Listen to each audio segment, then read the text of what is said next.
நான்லாம் காலையில எழுந்திரிக்கும் போது இன்னைக்கு இந்த ஜெபத்தை நடத்த முடியுமா? ஏன்னா நல்லா பயங்கர ஒரு பிஸியா சுத்திக்கிட்டே இருந்தோம். அதாவது ஊழிய சம்பந்தமா தான். காலையில எழுந்திரிக்க முடியுமான்னு. நான் எழுந்திரிக்கிறதுக்கு முன்னாடி என்ன பண்ணேன், நல்லா ஒரு ஜெபம் பண்ணிட்டேன். பண்ணிட்டு இப்ப நான் பூமியில கால வைக்க போறேன் ஆண்டவரே. என்னுடைய கட்டில்ல இருந்து கீழ என் கால வைக்க போறேன். இந்த வியாதியெல்லாம் ஓடிடணும். சாத்தான் உன்னால முடியாது. உன்னால முடியவே முடியாது. உனக்கு பாரு எவ்வளவு பயங்கர பயங்கர ஒரு கோல்டு, தலைவலி எல்லாமே. ஆனா இங்க வந்து நிக்கிறவங்க முன்னாடி தான் நின்னு பேசிட்டு இருக்கிறேன். எனக்கு அப்படி ஒண்ணு இருந்ததா அப்படின்னு தோணுது எனக்கு. காலையில அப்படி ஒண்ணு இருந்ததா? காலையில கால கீழ வைக்கும்போதே, சாத்தானே நீ ஓடி போயிடு. உனக்கு அருகதை கிடையாது. ஆண்டவரே நீங்க ஹீல் பண்ணுங்க. உங்க ஊழியத்தை போய் நான் செய்வேன். Simple matter. ஆண்டவர்கிட்ட நெருங்க தெரியல நிறைய பேருக்கு. ஆண்டவர்கிட்ட நெருங்கி வாழ தெரியல. ஒரு நாள் ஜெபம் பண்றது, ஒரு நாள் தூக்கி போடுறது, ஒரு நாள் ஆண்டவரை பத்திரமா புடிச்சுக்கிறது, இன்னொரு நாள் தூக்கி போடுறது, அப்பப்போ நினைச்சுக்க வேண்டியது. உமக்கு தெரியுமே, என்னதான் உமக்கு தெரியுமே, எல்லா பாவத்தோட கலந்து கலந்து கலந்து வாழ்றது. அதாவது ஜாடிக்கு ஏத்த முடிய அப்படியே வாழ்ந்துட்டு கிடப்பாங்க பாத்தீங்களா. ஆண்டவர் அப்படி விரும்பவே இல்லை.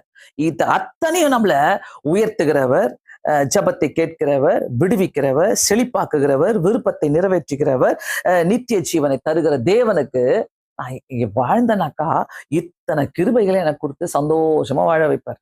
சந்தோஷமா வாழ வைப்பார். எதை பத்தியும் கவலையே வேண்டாம். ஐயோ எனக்கு சொந்த வீடு இல்லையே, ஐயோ எனக்கு பணம் இல்லையே, ஐயோ எனக்கு சாப்பாடு இல்லையே, ஐயோ எனக்கு இது இல்லையே அது இல்லையே, சொல்லவே முடியாது. எங்க இருக்கிறீங்களோ அந்த கூடாரத்தின் மேல கர்த்தருடைய கரம் இருக்கும். கண்களை மூடி நாம் அனைவரும் ஜெபிக்கலாம். ஆன்லைன்ல இருக்கிறவங்க எல்லாருமே தயவு செய்து இந்த சேனலை நீங்க சப்ஸ்கிரைப் பண்ணிக்கொள்ளுமா நான் கேட்டுக்கொள்கிறேன். எல்லாருமே ஜெபம் பண்ணுங்க.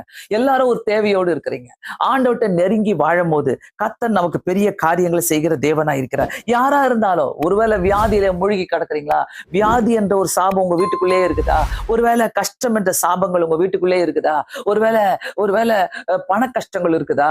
உங்களை ஏமாத்திக்கிட்டு இருக்கிறாங்களா?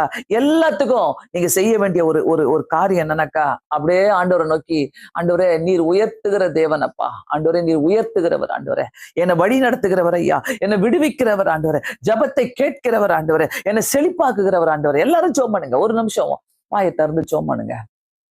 என் தேவைகளை சந்தியும் ஆண்டவரே. உலகத்துல போய் நம்ம நிம்மதியை வாங்க முடியாது. உலகத்துல போயிட்டு நம்ம நிம்மதியை காசு கொடுத்து வாங்கவே முடியாது. சமாதானத்தை வாங்க முடியாது. சந்தோஷத்தை வாங்க முடியாது. பிரியமானவர்களே, அந்த சந்தோஷம், சமாதானம், நிம்மதி அவர் தான் கொடுக்காரு. அவர் வழி நடத்தணும்னு சொல்லி ஜெபம் பண்ணுங்க. எல்லாருமே நீங்க வழி நடத்துங்க ஆண்டவரே. என்ன நீங்க என் கரத்தை பிடிச்சிங்க ஆண்டவரே. என் குடும்பத்தை நீங்க வழி நடத்துங்க. எவ்வளவு பிரச்சனை இல்லாதவங்க யாருமே கிடையாது. ஆனா அந்த பிரச்சனைக்கு எல்லாத்தையும் நீங்களாக்கி விடுவிக்கிறார் ஆண்டவரே. இனி நான் உமக்காக வைராக்கியமா வாழணும் ஆண்டவரே சொல்லி ஜெபம் பண்ணுங்க. எல்லாருமே பார்த்து கொண்டிருக்கிற அத்தனை பேருமே ஏசப்பாக்கு ஒப்பு கொடுத்து ஜெபம் பண்ணுங்க.